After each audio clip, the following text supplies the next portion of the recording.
Boa noite, meus amigos. Muito boa noite. É um prazer enorme retornar ao Centro Espírita Sagrada Família nesta noite para mais uma página, né, do conhecimento espírita, do conhecimento evangélico, e neste caso da vida de um dos bandeirantes do Evangelho, o campeão do Evangelho, como muitos costumam se referir a ele, a uma personalidade extraordinária, invulgar, a um homem de espírito vibrátil, de espírito destemido, que é Paulo de Tarso.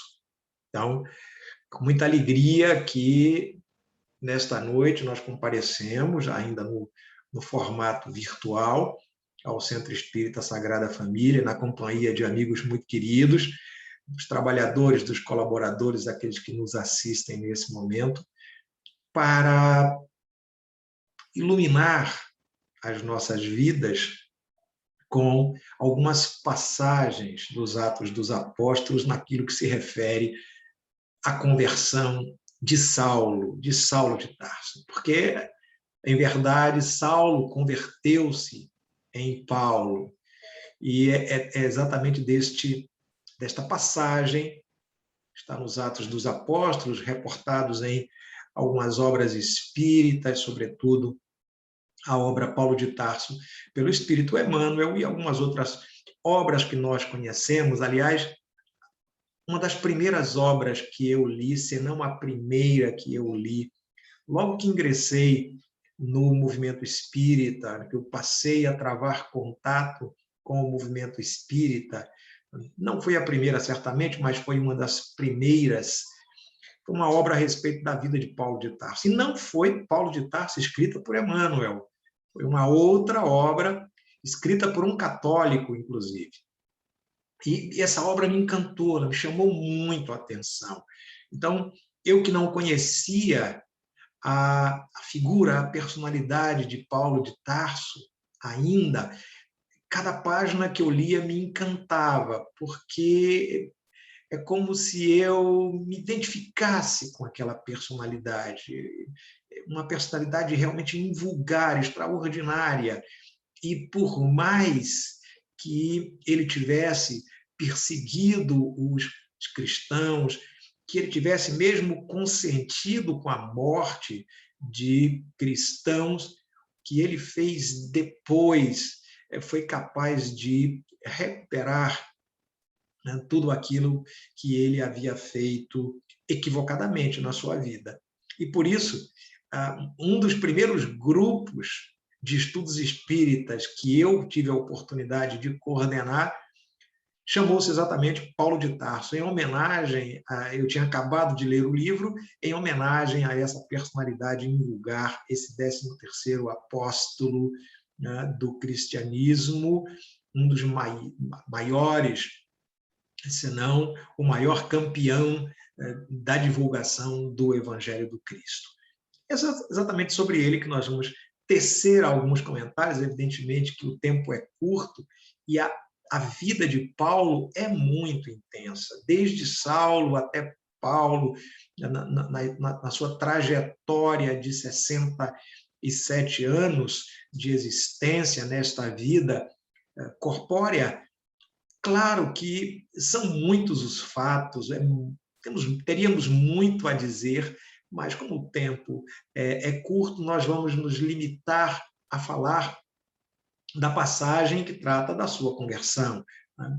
Nós já tivemos a oportunidade de assistir muitos filmes, de ler alguns livros, e todas as vezes, eu inclusive tenho um filme aqui, o DVD, né, sobre a vida de Paulo, eu assisto muitas vezes, eu confesso que assisto muitas vezes. Agora, uma plataforma desses filmes lançou um filme, quase que um documentário, mas é um filme mesmo, sobre a vida de Paulo de Tarso, da sua prisão, da sua passagem por Roma, né? Quando ele é preso, ele já está nos seus últimos dias, e ele vai ter a companhia de Lucas, e Lucas ali vai narrar, inclusive, muito do que está nos Atos dos Apóstolos. E todas as vezes que eu assisto, repito, me encanta profundamente a vida de Paulo. Mas vamos lembrar, Paulo nasceu Saulo. Nasceu Saulo na cidade de Tarso, por isso Saulo de Tarso. Então é Saulo de Tarso porque nasceu em Tarso, a capital da Sicília. Perdão, Cilícia. E a Sicília é lá na região da Itália, né, da Cilícia. E a Cilícia era uma província, à época, uma província romana. Por isso, quando Saulo nasce, ele judeu, filho de pais israelitas, ele vai ter cidadania romana. Então, ele é judeu com cidadania romana. Isso terá uma grave implicação em toda a sua trajetória como divulgador do Evangelho. O fato de ser cidadão romano tem aí uma importância fundamental em muitos das passagens da sua vida. Mas, por enquanto, não é isso que nos importa. Eu estou apenas descrevendo o fato de que ele, nascendo em Tarso, capital da Cilícia, ele era também um cidadão romano. E, por isso, o seu nome romano é Paulo. Às vezes a gente não entende por que ele passou a se chamar Paulo depois da conversão, né? Exatamente por causa disso, porque Paulo era o seu nome romano, enquanto que Saulo era o seu nome israelita, judeu. Então, Paulo nasce, ou melhor, Saulo nasce, mais ou menos na mesma época em que numa outra cidade, bem diferente de Tarso, porque Tarso era uma cidade muito movimentada, era um entreposto comercial, era uma cidade onde predominavam várias culturas, a cultura helênica, grega, a cultura romana, a cultura judaica, elas conviviam entre elas. Então, Paulo nasce num cenário completamente diferente daquele em que nasce Jesus.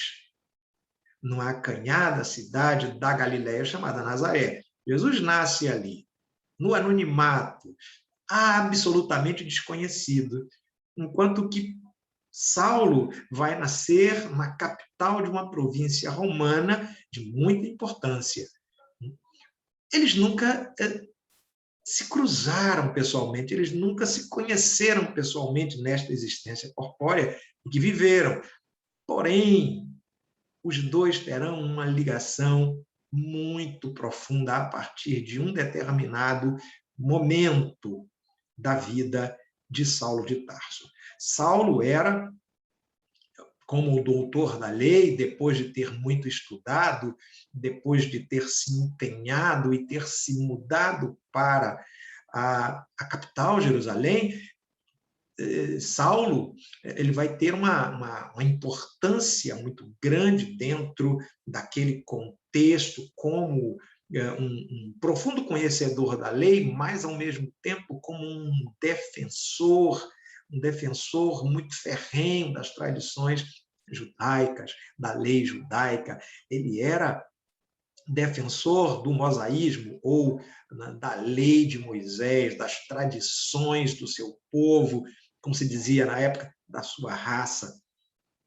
E por causa disso, quando Jesus se retira do palco terrestre pela crucificação e o movimento cristão, o cristianismo primitivo, vem com toda a sua força, com toda a sua pujança e começa a mudar o ambiente espiritual da Terra, naquele momento apenas naquela região da Palestina, mas já a partir dali floresciam, né? Os primeiros ramos, brotavam as primeiras flores, as primeiras florações do Evangelho, que se fazia, então, notar por essa por essa modificação no ambiente espiritual da terra, apesar de toda a corrupção, apesar de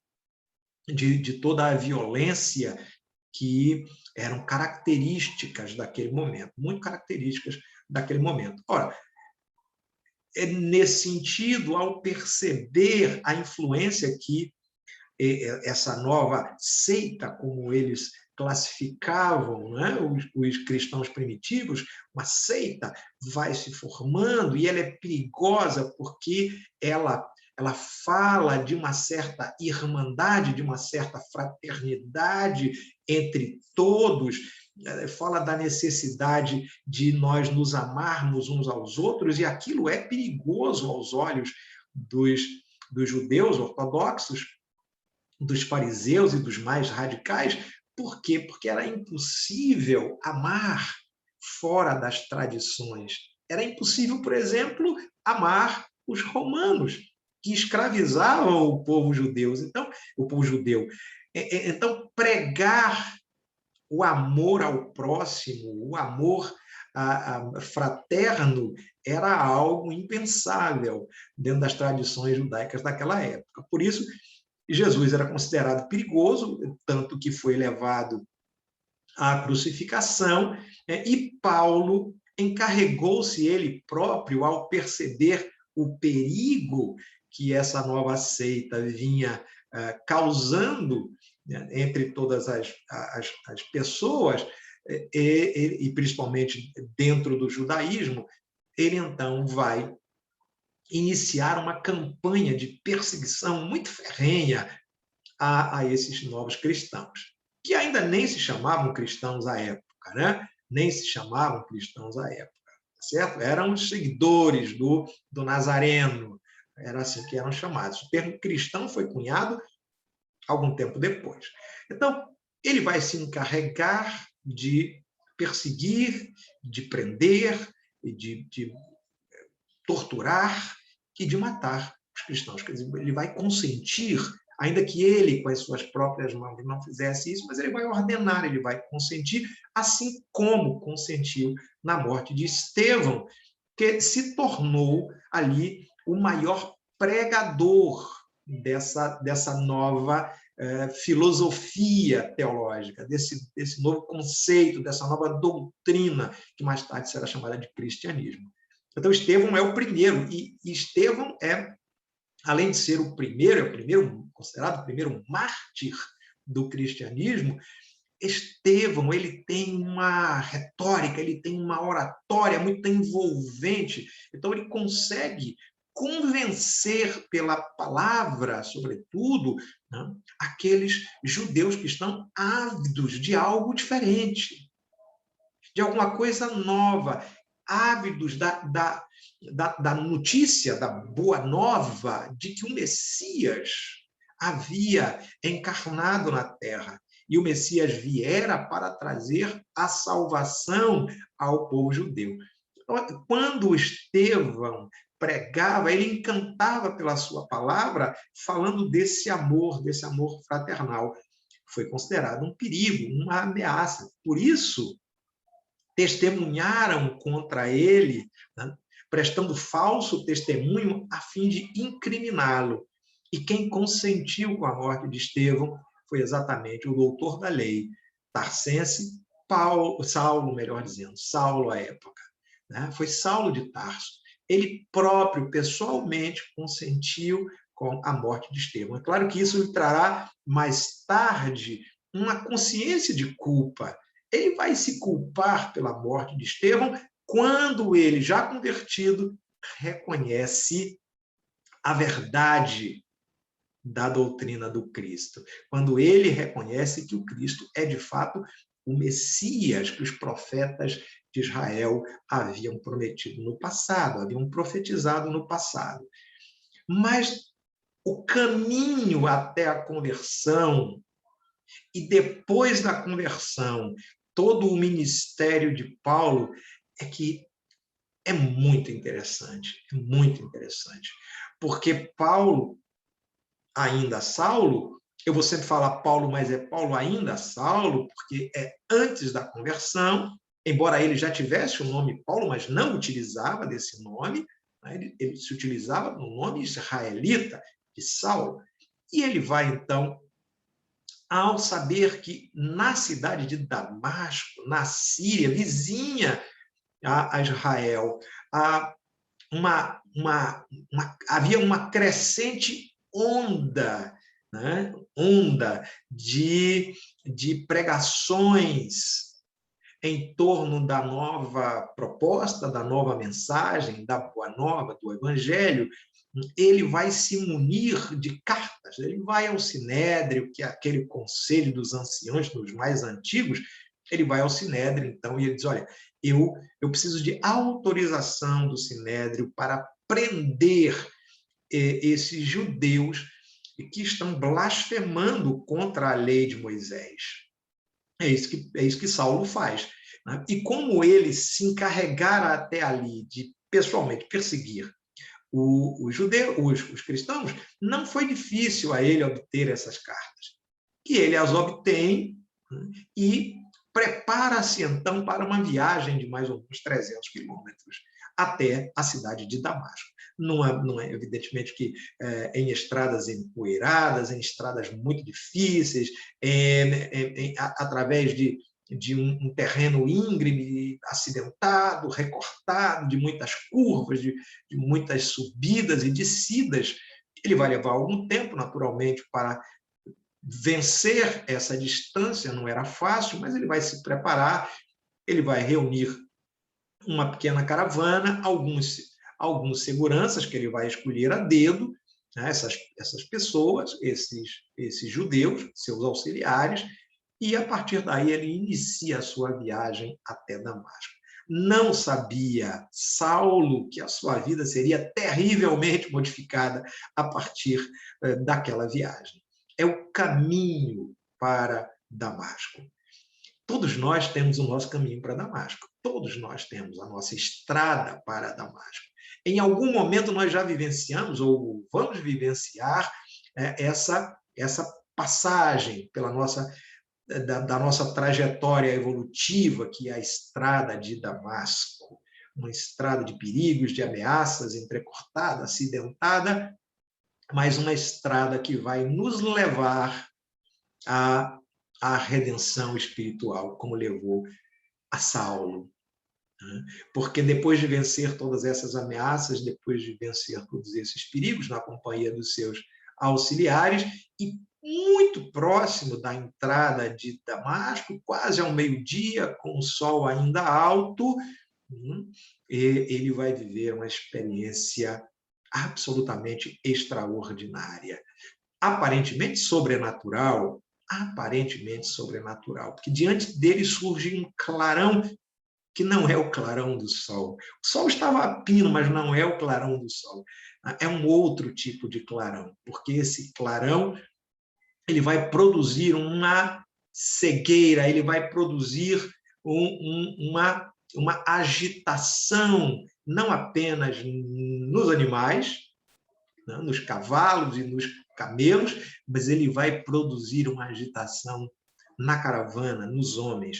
Né? Vai haver, além do clarão, um redemoinho, a poeira vai se agitar, e Saulo, então, cai do seu cavalo e arroja-se ao chão diante desse clarão. Ele ainda está perplexo, ainda está atônito, querendo saber, mas de onde vem esse clarão? O que está acontecendo, afinal? Por que tudo isso está acontecendo? Então ele ouve em meio ao clarão uma voz. E além da voz, ele vê uma figura celeste. Ora, essa figura traz pontos luminosos, então dentro desse clarão, um clarão ainda maior, um fulgor ainda maior, que parece incrível, parece muito incrível, que ao ver o clarão, que vai causar toda aquela agitação, há ainda um fulgor maior, que é a aparição do Cristo. E o Cristo, como Saulo nunca tinha visto o Cristo em vida, quando em vida, quer dizer, vida física, naturalmente, vida corpórea, ele vai, então, perguntar, né? Porque o Cristo vai interrogá-lo, dizendo: Saulo, Saulo, por que me persegues? Essa pergunta incomodativa, Saulo vai se incomodar com essa pergunta que vem daquela figura e que ninguém mais ouve, só ele ouve e só ele vê a figura. Embora todos tenham visto o clarão, mas só Paulo é capaz de identificar a figura no centro do clarão, ali interrogar: Saulo, Saulo, por que me persegues?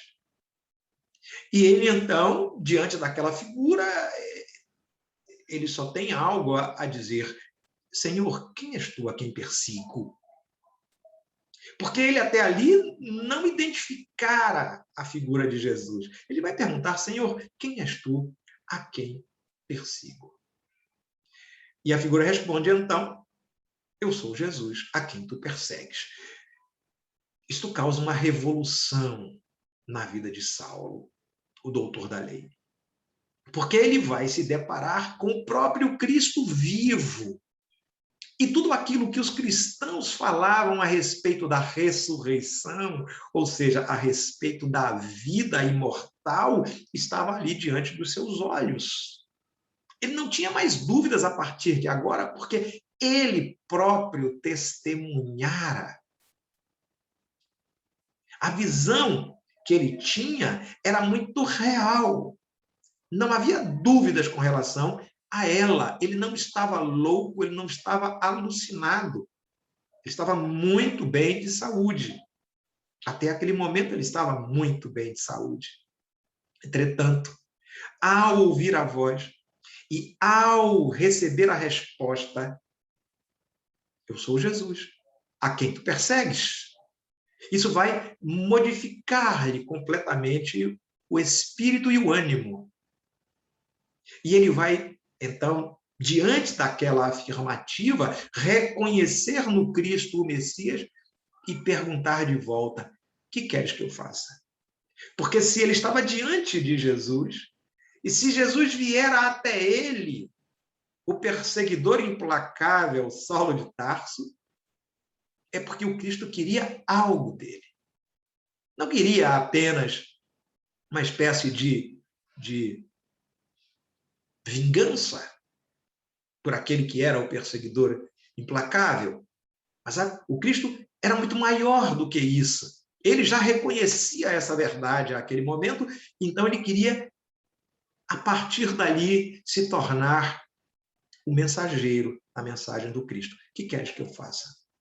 Mas o Cristo não responde. Ferindo o orgulho do ex-doutor da lei, o Cristo não responde. O Cristo apenas diz a Saulo que ele deve se encaminhar até um determinado local, a casa de uma determinada pessoa, e ele vai ser visitado por alguém que vai lhe dizer o que ele deve fazer. E é algo impensável, porque Saulo esperava que o próprio Cristo lhe dissesse a mensagem. Ele, sem interlocutores, sem intermediários, o Cristo e ele. E ele esperava que o Cristo dissesse: quero que tu faças isto ou aquilo. Mas o Cristo, então, usa de uma outra estratégia e diz: aguarde. E Saulo vai aguardar durante 3 dias. 3 intermináveis dias na casa ou na hospedagem de um tal Judas, que morava na rua direita, na cidade de Damasco. Enquanto Saulo vive aquele tempo de silêncio, jejum e oração, um tempo em que ele não come, não bebe, em que ele ora, em que ele chora, ele está febril, ele passa uma série de dificuldades, do ponto de vista físico, mas também do ponto de vista espiritual. O seu espírito está em conflito consigo mesmo, enquanto ele aguarda. Um ponto próximo dali vive Ananias, a quem Saulo ia prender,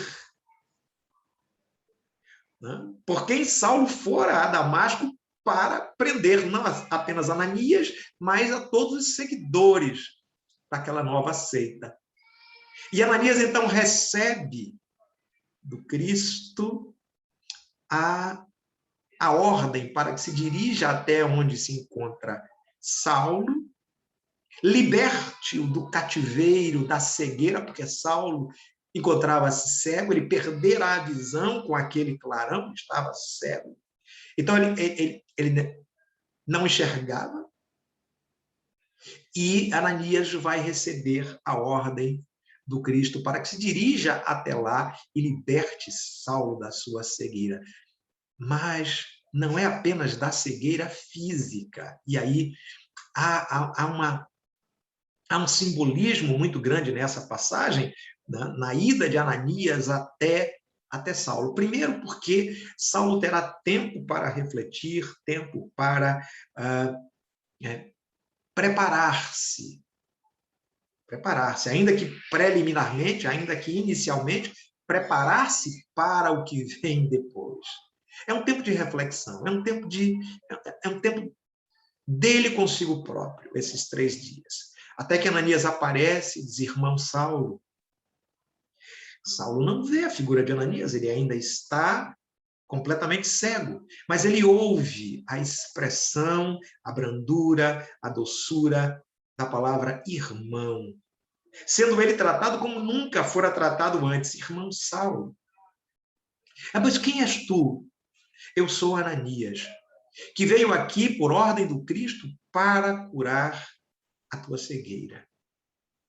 Mas eu também venho, em nome do Cristo, trazer-te a mensagem de que tu és, por ele, o vaso escolhido, para levar a mensagem dele aos gentios. E, ao toque das mãos, Ananias, então, liberta Saulo do cativeiro, da cegueira espiritual. Saulo abre os olhos, vê a figura de Ananias, abraça-se com ele, quer beijar-lhe os pés, beijar-lhe a túnica, mas Ananias recusa-se e diz: não. Nós somos servidores de um só, nós somos servidores do Cristo. E a ele devemos tudo. Foi ele quem me mandou até aqui para dizer-te o que tens de fazer.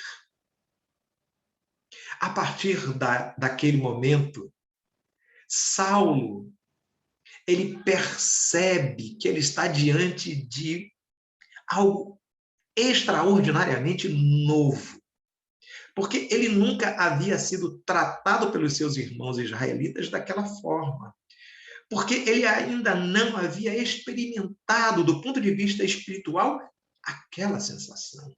Paulo era um racional, era um homem absolutamente racional. Ele pensava com o formalismo da lei. E ele queria atender a esse formalismo da melhor forma possível, com todas as suas forças. Por isso, ele acreditava que seguir os preceitos da lei estava de acordo com a vontade de Deus. Porque era assim que ele havia aprendido dentro da lei de Moisés, que possuía quase 600 preceitos, normativas, né? Tanto preceitos quanto proibições. Então, ele estava dentro daquele ambiente formalista de uma lei que era uma lei sectária, que era uma lei que dividia as pessoas, que era uma lei que fazia acepção de classes e de pessoas. E agora ele está diante de uma nova realidade. Porque ele percebe que dentro do cristianismo, embora aquele momento ainda não seja cristianismo, mas dentro desse movimento nascente, ele percebe que não há esse tipo de barreiras. A lei não existe, a não ser a lei de Deus, portanto, a lei dos homens não se constitui uma barreira entre eles. Ao contrário, a inexistência da lei fortalece os laços de fraternidade. E o formalismo exagerado a que ele estava acostumado, vai dar lugar agora a uma flexibilização em nome do Cristo. Uma flexibilização em nome do amor, uma flexibilização em nome da fraternidade, em nome da união entre todos os que querem, os que desejam converter-se àquela nova moral. E vai abrir-se um mundo novo para Saulo. E ele vai realizar as primeiras pregações ainda ali em Damasco. Poucos dias depois, na sinagoga. Mas ele vai perceber também que os desafios serão imensos. Não basta, ele vai perceber, não basta apenas filiar-se àquela nova doutrina. Não basta apenas compreender aquela nova doutrina, aceitar aquela nova doutrina e aceitar o Cristo como o Salvador da humanidade. Ele vai perceber claramente isso. Ele vai perceber que há lutas ingentes, né, a enfrentar, porque dentre os seus irmãos na sinagoga de Damasco ele será absolutamente rejeitado, escorraçado.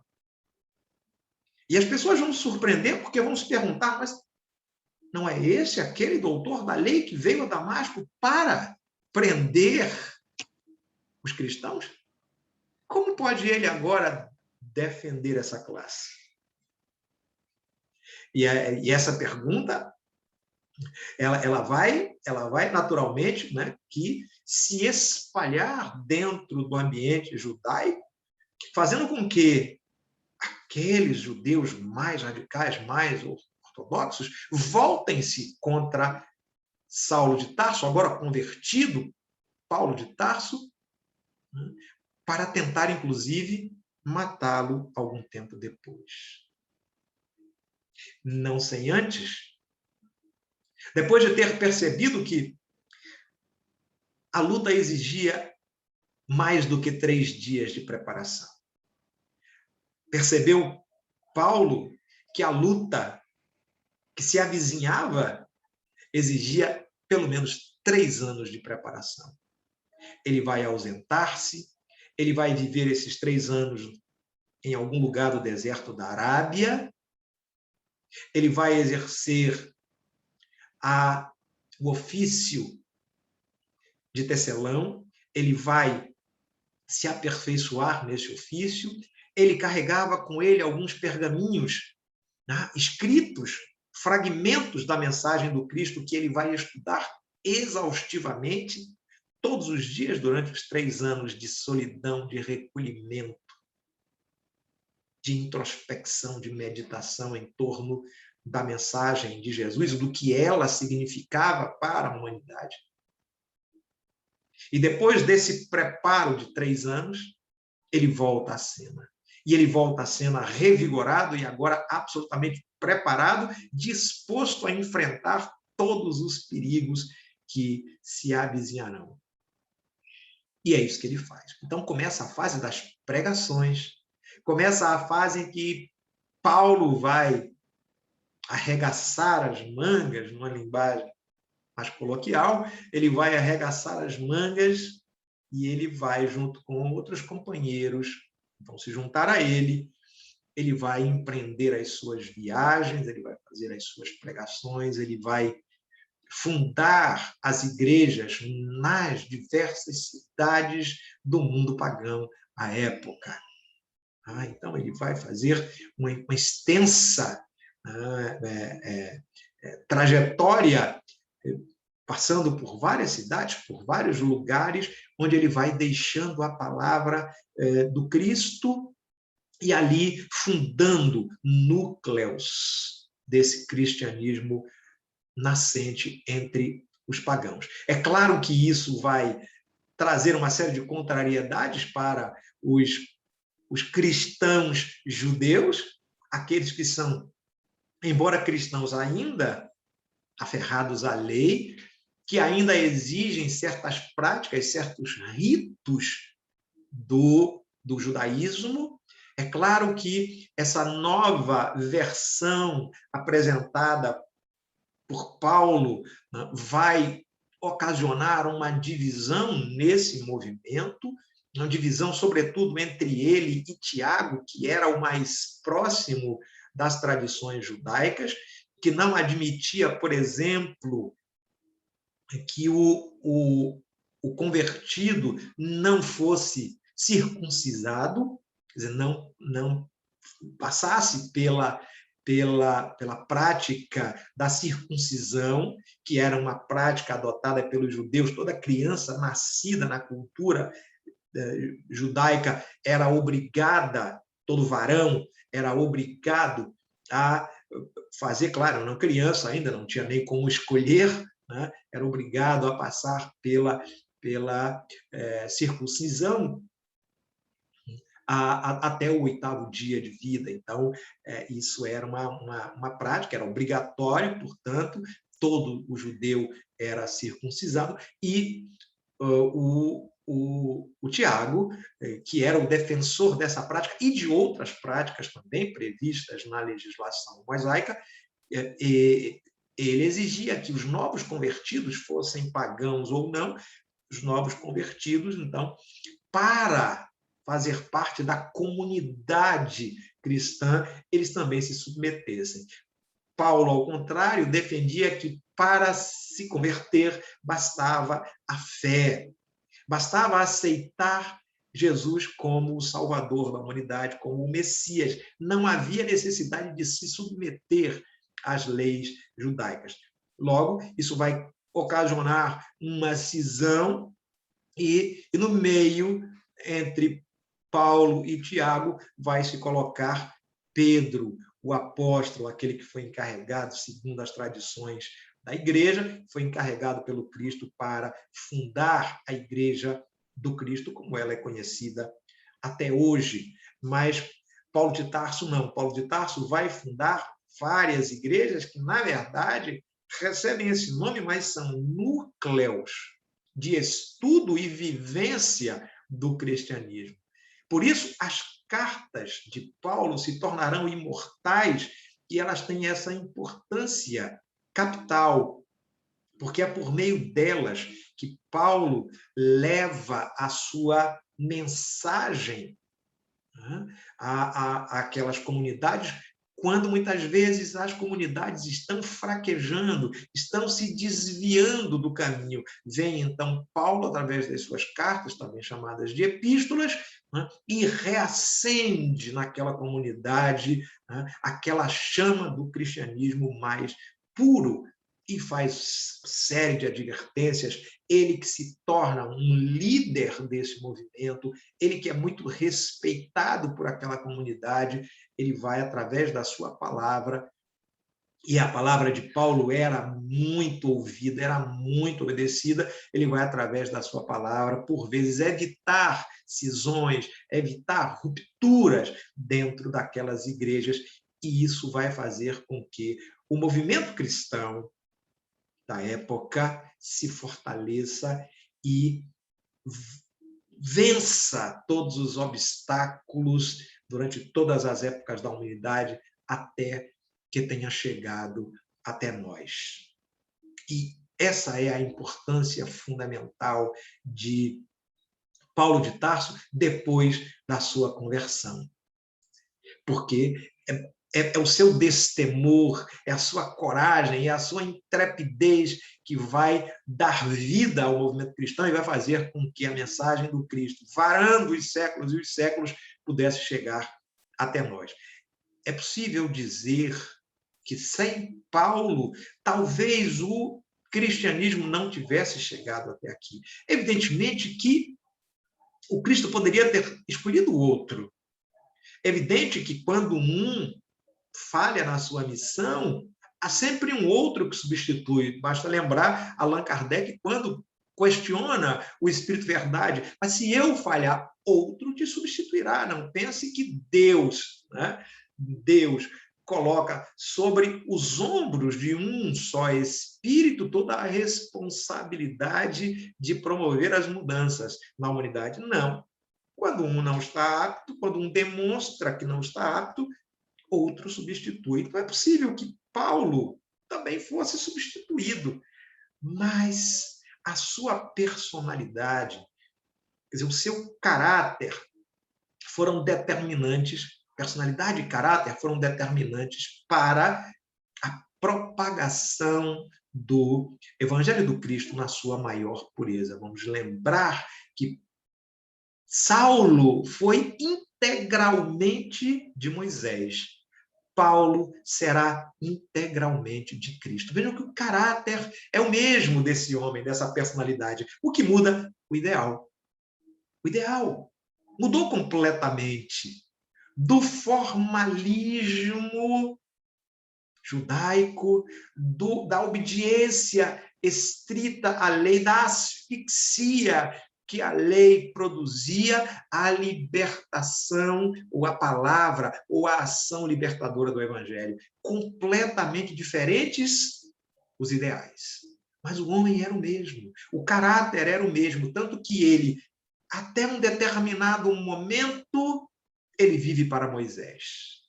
A partir de um determinado momento, quando ele se encontra pessoalmente com Cristo, ele vai viver para o Cristo. Sem evidentemente, né, deixar de reconhecer a importância de ter sido o doutor da lei. Porque isso deu a ele a base, o conhecimento da lei que ele precisava para confrontá-la com a lei de amor que o Cristo agora estava propondo à humanidade. E foi exatamente a partir desse conhecimento que ele tinha da lei que ele pôde, então, contrabalançar, que ele pôde sopesar uma e outra e dizer: eu fico com esta porque esta é a verdadeira lei de Deus. A outra é lei dos homens. São preceitos humanos, mas esta é a verdadeira lei de Deus. A que manda que nos amemos uns aos outros. E a partir dessa distinção clara que ele faz, morre Saulo para nascer Paulo. Por isso que ele vai dizer em uma das suas epístolas, morrer para nascer. É necessário morrer para nascer. É necessário morrer o homem velho para nascer o homem novo. Foi necessário morrer Saulo para nascer Paulo. Nós também temos a nossa estrada de Damasco. Nós também temos esse momento em que precisamos morrer para o homem velho, a fim de que o homem novo surja das cinzas do homem velho. Né?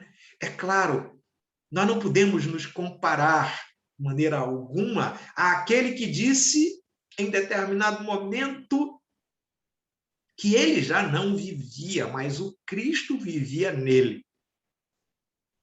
É impossível para nós nos compararmos a esse homem extraordinário, a esse homem responsável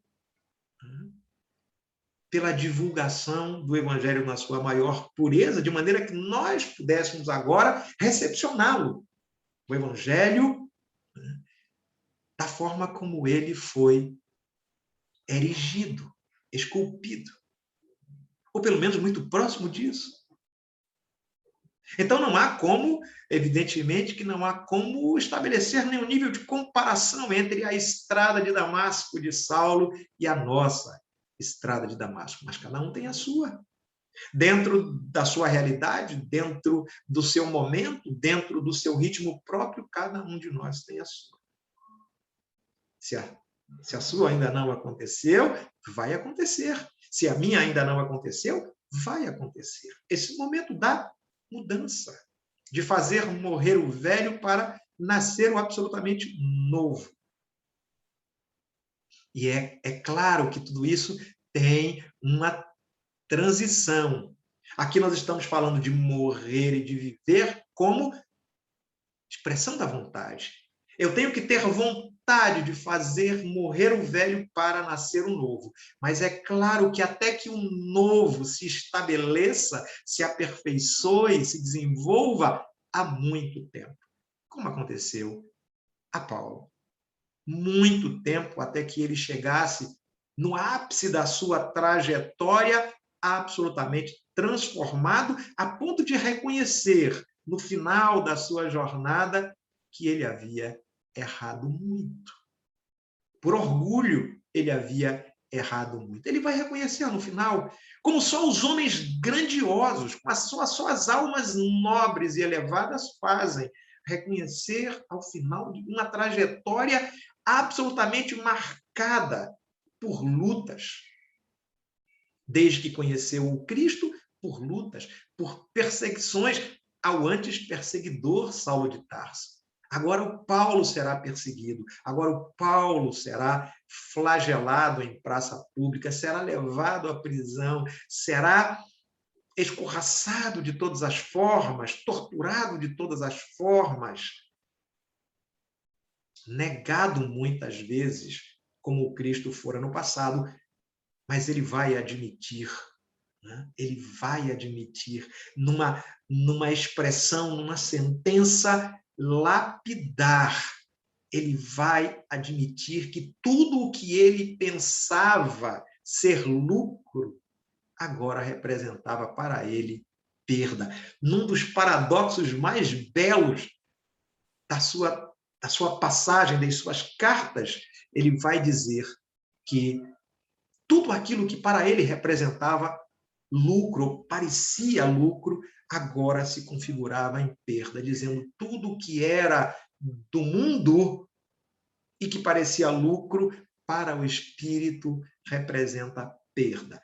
Pensemos nisso, pensemos nessa trajetória luminosa de Paulo e no quanto ela nos toca a alma, o coração, e no quanto nós podemos imitá-lo, ainda que, né, acanhadamente, timidamente, mas podemos imitá-lo. Podemos fazer também a nossa conversão. Podemos, pela vontade, estabelecer um divisor de águas na nossa vida, dizendo: eu quero, eu posso, eu quero, eu posso fazer morrer o homem velho para nascer o homem novo, um homem ainda imperfeito, um homem ainda no mundo, mas um homem que já não é do mundo, um homem que já não é escravo da lei, um homem que já tem a sua consciência liberta das amarras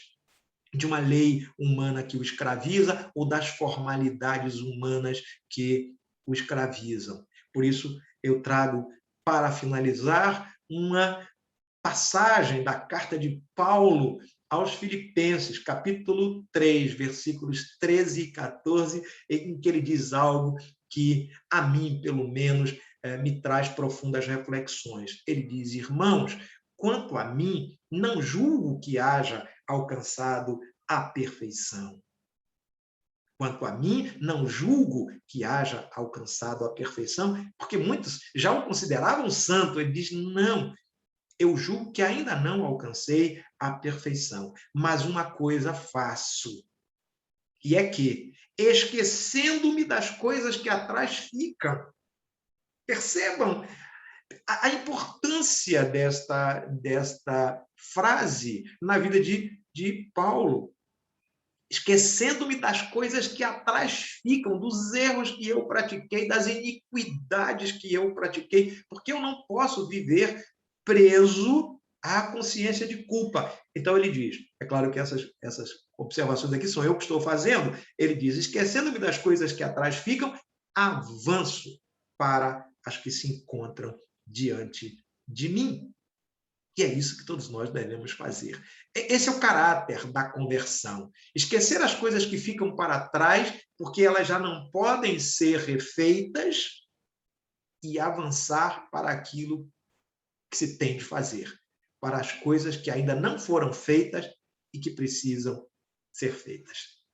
Um grande abraço a todos os meus irmãos do Centro Espírita Sagrada Família, dos meus amigos queridos.